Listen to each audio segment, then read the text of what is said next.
morning mga boss, assalamualaikum. Medyo matagal din tayong hindi nakapag-upload ng video sa YouTube. At meron din na naman akong ipapakita sa inyong bagong idea. Bagong use oil kalan na naman ito, pero simple lang. Itong ating ipapakita mga boss, itong aking bagong use oil kalan. Napakasimple lang po ito. Pero meron itong automatic oil shut off mechanism. Ito po. Kung nyo mapapansin po, ito yung daluyan ng langis, oh. Ito yung pinaka bulb niya. Pero meron itong tubo naka-attach dito. Papunta dito sa daluyan ng langis. Ang purpose po nito, kapag ito puno na sa langis, ito'y magsasara para sa daluyan ng hangin. Ito po. Kaya itong tangke natin may dalawang hose. Ito po. Bali, ito yung ating tangke. Pag tinakpan po ito, meron itong daluyan ng hangin. Ito, hindi siya magre-release ng oil kung wala siyang mahihigop na hangin. Ito po yung pinaka air suction po ito.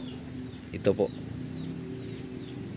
Balik kung ito po daluyan ng hangin, magsasara dito, automatic po hindi na po ito maglalabas ng langis kahit anong pihit mo. Ngayon, kung maiwan man ito na nakabukas habang nagluluto ka at matatapos ka magluto, hindi na siya magpapatak ng langis. Kasi nga, hindi siya magbibigay ng hangin dito sa air suction niya para dyan sa pagdaloy ng langis dito. So dalawa po ito. Ito po yung daluyan ng langis, ito po yung daluyan ng hangin. So ginawa ko po ito kasi po karamihan sa mga nagluluto kailangan mga malakihang tangke. Ito po. Kasi po kung maliit lang yung tangke, lagay at dagdag ng langis. So ito ginawa ko na talagang malaking tangke mga boss. 4 na litro ito. Tangke ito ng thinner. Okay. So ito pa rin po yung mga nozzle burner na ginagawa ko. Siya pa rin. Yan po. Okay. Ito po yung 4.5 na chamber po. At meron din tayong 6.5 na chamber na ginawa. Ito po. Hindi pa natin nagawa na lagyan ng mga hose. Okay po. Para po sa pangmalakihan po yan. Ito po yung kanyang nozzle burner malaki. Yan. So ganito din po ang design niya. Yan po. Ito may air suction ito. Tapos ito yung daanan ng langis. Okay. Ito po yung kanyang air suction mga boss, oh.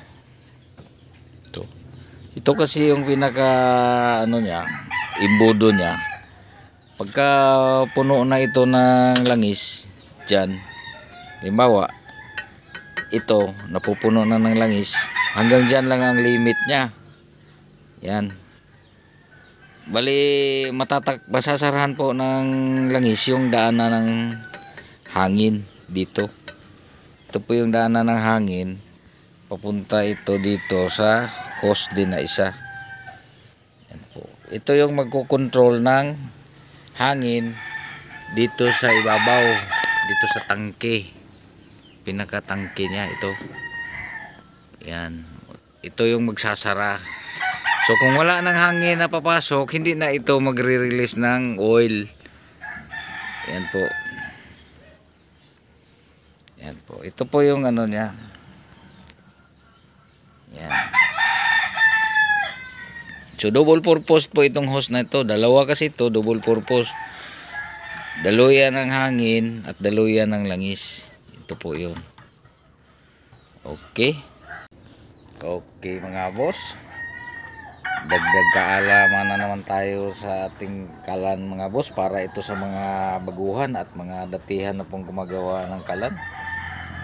Ito po. Ito lang po ang design natin mga boss. Oh. Napakasimple lang po ito. Para ito sa mga restaurant na walang tigil sa pagluluto, ito lang po ang gagamitin natin. No? Malaki po ang tangke niya. Yan po. At meron din po tayong pangmalakihan. No? Pangbulalo ito mga boss. Malaki ito. 6.5 inches na ano, chamber. Okay, dagdag kaalaman na naman tayo mga boss. Maraming salamat. Hanggang sa susunod nating mga video. Maraming salamat.